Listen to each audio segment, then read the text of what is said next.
आदेश माझ्या आईवडिलांना, आदेश माझ्या गुरुला, सत्य सनातन धर्माची जय हो. जय गुरु गोरक्षनाथ आदेश. तर आज मुलगी 20 वर्ष वय असेल साधारण तिचं. ती मुलगी माझ्या समोर बसलेली आहे. काय तिला त्रास होता तिच्या जीवनामध्ये आणि काही गोष्टी त्रास नव्हता, तो सगळा जगापुढं मांडणार आहे आणि जगापुढं सांगणार आहे. बाळ, काय सांगशील? तुझं नाव काय? माझं नाव लक्ष्मी तुकाराम सातपुते आहे. कुठून आलेलीस बाळ तू? मी आळंदी पुण्यावरून आली. काय त्रास होता तुला? म्हणजे मला जो त्रास होता तो मी तुम्हाला शब्दात नाही सांगू शकत आई. पण जर तू नाही सांगितलं बाळ तर जग काय, म्हणजे जगापुढं मेसेज काय जाणार? जगापुढं हा मेसेज गेला पाहिजे की मी माता माऊल्यांसाठी मी लाईव्ह असते. आता मी युट्यूबला व्हिडिओ वगैरे टाकण्याचं त्यांना बोललेली आहे. तर तुझ्याकडनं असा मेसेज जाणं गरजेचं आहे की अनेक तुझ्यासारख्या मुली पीडित असतील, अनेक महिला सुद्धा पीडित असतील, तर त्यांना झोपेतनं जागे व्हायला हवं अशी माझी इच्छा आहे. आणि 2 गोष्टी तुझ्या जीवनातला अनुभव तू सांगावं असं मला वाटतं. तर काय सांगशील तू? माझं छोटस कुटुंब आहे आई. आई वडील, 2 मोठे भाऊ. मोठ्या भावाचं लग्न झालेलं आहे माझ्या आणि मी 3 नंबर आहे. बर. आणि मला जो त्रास होता तो तंत्रक्रियेचा, तोडगे, तंत्रवादाचा त्रास होता तुला. अजून काय त्रास होता? म्हणजे शक्त्या पाठवलेल्या, मला वारी वगैरे यायची, त्याचा पण खूप त्रास होता मला. सारखं सतत आजारी पडणं, सारखं दवाखाना होणं. माझे भाऊ अक्षरशः मला उचलून असे दवाखान्यात घेऊन जायचे. मला जेवण जात नसायचं, झोप येत नसायची, असा मला त्रास होता. खूप त्रास होता तुझा. कारण की तो त्रास मी सुद्धा शब्दात सांगू शकत नाही. असा कुठल्याही मुलीला एवढा त्रास नाही झाला पाहिजे आणि कुठल्याही मुलीला एवढ्या वेदना नाही झाल्या पाहिजे. मी असंच प्रत्येक आयांना सांगेल. कारण की ही मुलगी एवढी त्रासलेली होती जीवनामध्ये की ती सतत मरण मागायची, सतत बोलायची की माझी जगण्याची इच्छा नाहीये आई आणि मला मरून जावा असं वाटतं, अशी ही सतत ही मुलगी बोलत राहायची. कारण की तिचा जो त्रास होता, तिचे भाऊ लोक तिला सगळे उचलून हॉस्पिटलला रात्र असू दे दिवस असू दे घेऊन जायची. ती जेवण सुद्धा करत नव्हती, ती झोपत सुद्धा नव्हती, ती सतत रडत राहायची, सतत रडत राहायची आणि एकच बोलत राहायची की मला मरायचंय, मला जगायचं नाही. ती सतत एवढी पिळलेली मुलगी होती, एवढी त्रासलेली होती की मी तुम्हाला शब्दात सांगू शकत नाही. पण तो सगळा त्रास तिच्या जीवनातला सगळा कसा संपलेला आहे आणि कसा गेलेला आहे तुम्ही स्वतः तिच्या तोंडून ऐका. बोल बाळा, काय म्हणशील तू? काय सांगशील या जगाला? मी हेच सांगल आई की मी जेव्हा इथे आली, तुमच्या जवळ आली, तो माझा त्रास पूर्णपणे बंद झाला. किती वर्ष झाले बाळा आमच्यापर्यंत तू पोहोचलेली आहे? 1 वर्ष आमच्या बरोबर तू कनेक्ट झालेली आहे. 1 वर्ष झालं. 1 वर्ष झालं. तर 1 वर्षामध्ये तुझ्या अंगात आलं का बाळ? नाही, तू आजारी झाली का? अजिबात नाही. मग तुला कुठलाही त्रास झालाय का? काहीच नाही. पण ही मुलगी एवढी त्रासलेली होती, एवढ्या काही गोष्टी तिच्या शरीरातल्या कमी झालेल्या होत्या या तंत्रक्रियामुळं, या तंत्रबाधामुळं.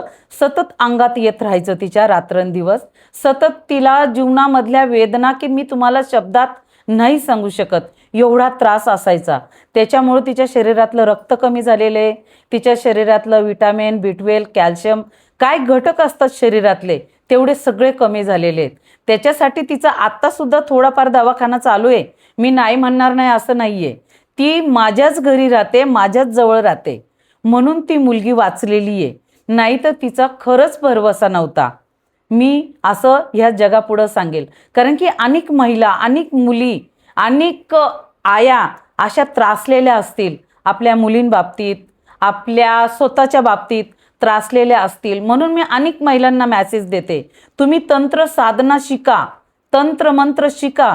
तंत्रमंत्र एवढं वाईट नाहीये, तंत्रमंत्र एवढं चांगलं असतं की तुमच्या मुलाबाळांची, तुमच्या नवऱ्याचं, तुमच्या परपंचाचं संरक्षण करू शकताय. म्हणून मी परत परत तेच सांगते तुम्हाला. कारण की आता ही 20 वर्षाची मुलगी आहे, तिला मी आध्यात्मिक ज्ञान सुद्धा देतीये आणि ती स्वतः मेकअप आर्टिस्ट आहे. ते मेकअप आर्टिस्टचं सुद्धा मी तिला करायला लावतीये.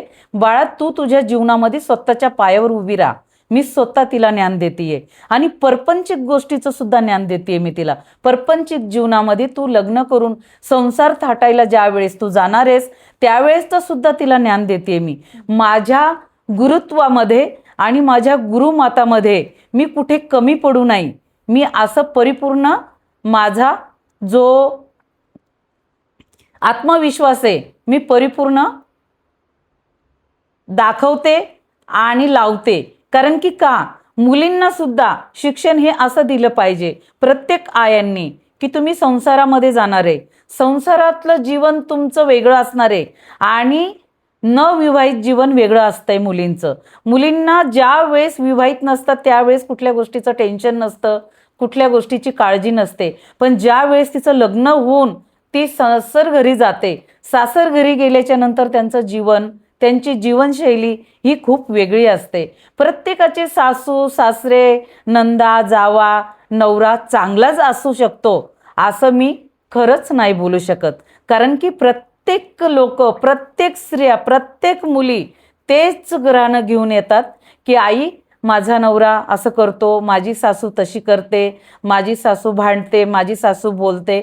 प्रत्येक मुली अशाच बोलत राहतात आमच्याकडे आल्याच्या नंतर. म्हणून मी आता जी ही मुलगी आहे, माझ्या शिष्य मुली एकच नाही आहे, अशा अनेक मुली आहेत. मी प्रत्येक मुलीला, प्रत्येक गृहिणीला संसारिक ज्ञानसुद्धा देते आणि तांत्रिक ज्ञानसुद्धा देते, तंत्रमंत्राचं सुद्धा ज्ञान देते. आणि तंत्रमंत्राचं ज्ञान देऊन त्यांना हे सुद्धा शिकवलं जातं की आपल्या मुलाप्रती आपलं कर्तव्य काय असतं, आपल्या नवऱ्याप्रती आपलं कर्तव्य काय असतं, आपण कसं राहिलं पाहिजे आपल्या संसारामध्ये, आपल्या नाती कसे जपले पाहिजे, हे सुद्धा ज्ञान देते मी त्यांना. कारण की का, संसार हे प्रत्येकाला करावा लागतो. मुलगी असली म्हणजे ती लग्न करणार नाही असं नाही, तिला एक ना एक दिवशी लग्न करावाच लागतं. ती तांत्रिक असू दे नाहीतर तांत्रिक नसू दे, ती नोकरीला असू दे नाहीतर नसू दे, तिला लग्न करावाच लागतं. कारण की लग्न करून जरी गेली ती, तर तिच्या घरामध्ये ती संसार व्यवस्थित करावा अशी माझी इच्छा असते. म्हणून मी त्यांना परिपूर्ण ज्ञान देत असते. मी माझ्या ज्ञानामध्ये कुठे कमी करत नाही. म्हणून मी आता तिची जी माहिती आहे हे तुम्ही स्वतः ऐकावं. बोल बाळा, काय म्हणशील तू? तुझी माहिती काय देशील जगापर्यंत? काय माहिती पोहोचवणार, काय मॅसेज देणार तू? ते सगळं बोलायचंय तुला. तुझे अनुभव सगळे सांगायचे आहेत. कारण की का, तू 1 वर्ष झाले, 1 वर्ष माझ्याबरोबर राहतीये, रात्रंदिवस तू माझ्यासोबत असतीये. तर मी काय शिकवते, ज्ञान कसं देते, प्रत्येक स्त्रीला, प्रत्येक पुरुषाला कसं ज्ञान शिकवते, काय देते, काय शिकवते, काय शिकवत नाही. संसारामधील ज्ञान सुद्धा देते आणि परपंचिक ज्ञान सुद्धा देते आणि धार्मिक ज्ञान सुद्धा देते. तर त्या ज्ञानामध्ये मी कुठे कमी पडते का? नाही आहे. तुम्ही म्हणजे मला जे ज्ञान देताय ते अध्यात्माचं सुद्धा देताय, धार्मिक क्षेत्रातलं देताय आणि मला पुढे जाऊन संसार पण करायचा आहे. त्या बाबतीत पण तुम्ही मला सर्व काही गोष्टी शिकवलेल्या आहेत. मग मी तुला ज्ञान दिलं की नाही दिलं? दिलं नाही. मग काय तुझ्यात बदल वाटतो बाळ? खूप बदल वाटतोय मला. बर, मग तुझ्या जीवनातला बदल तू जगापुढं काय सांगशील, काय तुझा अनुभव सांगशील? म्हणजे की जेणेकरून तुझ्यासारख्या मुली जे पीडित असतील त्या पीडित नाही राहिल्या पाहिजे, त्या सुद्धा झोपेतनं जाग्या झाले पाहिजे. माझं हे म्हणणं आहे. त्याच्यानुसार तुला काय बोलायचंय, काय बोलायचं नाही, तू बोल. तुम्ही मला वैयक्तिक, आध्यात्मिक आणि कौटुंबिक ज्ञान दिलंय, ते मला पुढच्या माझ्या आयुष्यासाठी खूप महत्वाचं ठरेल आहे. खूप छान वाटलं बाळ, तुझं सगळं मॅसेज जगापर्यंत जाणार आहे आणि जग हे सर्व तुझा मॅसेज ऐकून झोपेतनं जागे होईल अशी मी ईश्वराचरणी प्रार्थना करते. ठीक आहे. मी एवढंच सांगेन माझ्या माता माऊल्यांना आणि माझ्या बहिणींना की असे गुरु, अशी गुरु माऊली सर्वांना लाभावी हीच मी ईश्वरचरणी प्रार्थना करते. नमो देश.